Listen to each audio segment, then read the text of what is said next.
avec votre permission, pouvoir me retirer du plateau pour aller marquer ma solidarité à nos camarades qui sont encore à cette heure-là à la préfecture de police. Donc, je voudrais... Non, c'est pas... S'il vous plaît, monsieur. C'est pas... Non, c'est pas... Il parle pas.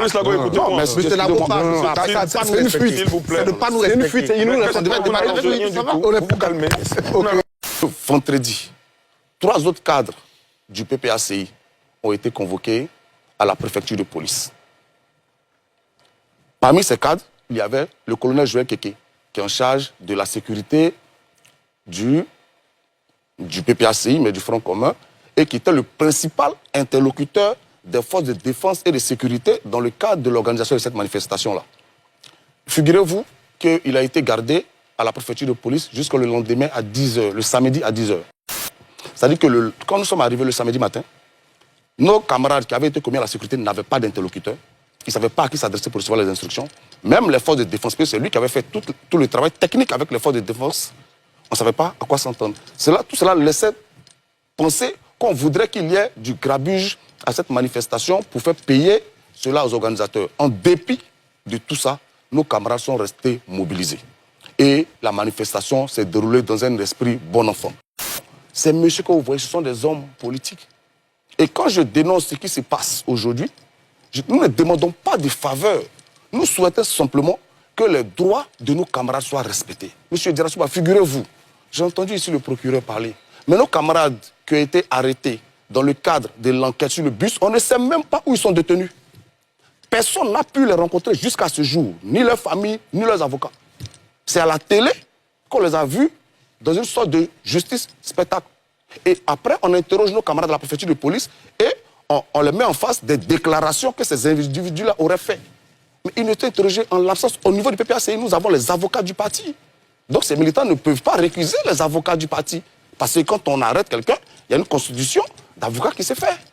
Mais on ne sait même pas où ils sont détenus jusqu'à ce jour. Personne n'a pu les voir. Ça fait bientôt une semaine. Et on prend des hommes politiques, dont des personnalités qui occupaient de hautes fonctions dans ce pays, et on les infantilise, on les humilie de la sorte. Figurez-vous que, par exemple, le ministre Lida Kwasi, c'est le lendemain, il a commencé à être interrogé à 22h, c'est le lendemain à 15h qu'il a pu avoir quelque chose à manger. Quel est le message qu'on veut passer? Et moi, écoutez, moi, je suis désolé, je pense que nous sommes des hommes politiques. Et je le répète, nous ne demandons pas de traitement de faveur. Nous demandons que nos droits soient respectés. Nous avons la liberté d'expression qui est garantie. Et ce que nous faisons, le seul tort que nous avons, c'est de ne pas être d'accord avec la gestion actuelle du pouvoir. Et pour cela, nous demandons qu'un dialogue s'instaure pour régler ces problèmes. Mais en lieu et place, qu'est-ce qu'on nous sait? C'est une véritable répression qui s'abat sur nos camarades. Tous ceux qui sont aujourd'hui chargés de la mobilisation PPACI, ils sont handicapés. Mais souvent, ça frise le ridicule. Je vais vous donner un exemple simple. Monsieur Blaise Las, on finit de l'interroger, on lui a interdit de sortir de la ville d'Abidjan. Blaise Las, il habite en dehors d'Abidjan. Il fait comment? C'est-à-dire que toutes les fois qu'il doit aller chez lui à la maison, il est en infraction. Quoi, Justin, il travaille à Korogo. On lui a interdit de sortir d'Abidjan. Et il est obligé de dire, ben en fait, vous savez que je travaille à Korogo, et puis on réaménage. Oui. Donc nous pensons que... Moi, j'étais venu ici ce soir pour que nous ayons une émission pour parler de cette marche qui a eu lieu. Et rappeler aux Ivoiriens que le samedi prochain, le président Laurent Gbagbo leur adresserait un message depuis la place Figaro. D'accord. Mais je vais terminer là-dessus. Oui, allez-y, parce que là, j'ai eu au téléphone les camarades du parti par rapport à ce qui se passe à la préfecture de police. Oui. Et j'ai écouté aussi le procureur. Excusez-moi, j'ai été très mal à l'aise. J'ai eu l'impression que c'était quasiment des menaces qui étaient dirigées à l'endroit de l'opposition. Quand on va disséquer des vidéos de manifestations pour savoir qui a fait une crise xénophobe, qui a fait... Donc ce soir, sans vous remettre en cause, moi je proteste. Je proteste avec cette manière inhumaine. Je proteste avec cette manière inhumaine de traiter les opposants politiques.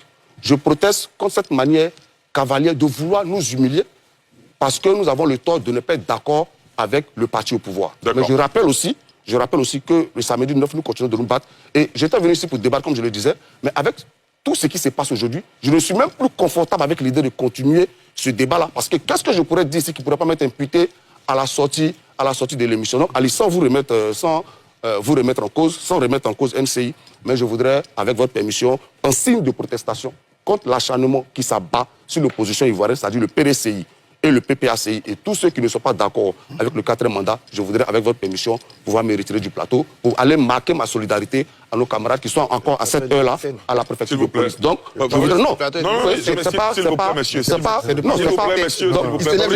Il parle pas. Non, monsieur Labo parle. C'est une fuite. S'il vous plaît. C'est de pas nous respecter. C'est une fuite. Il nous respecte.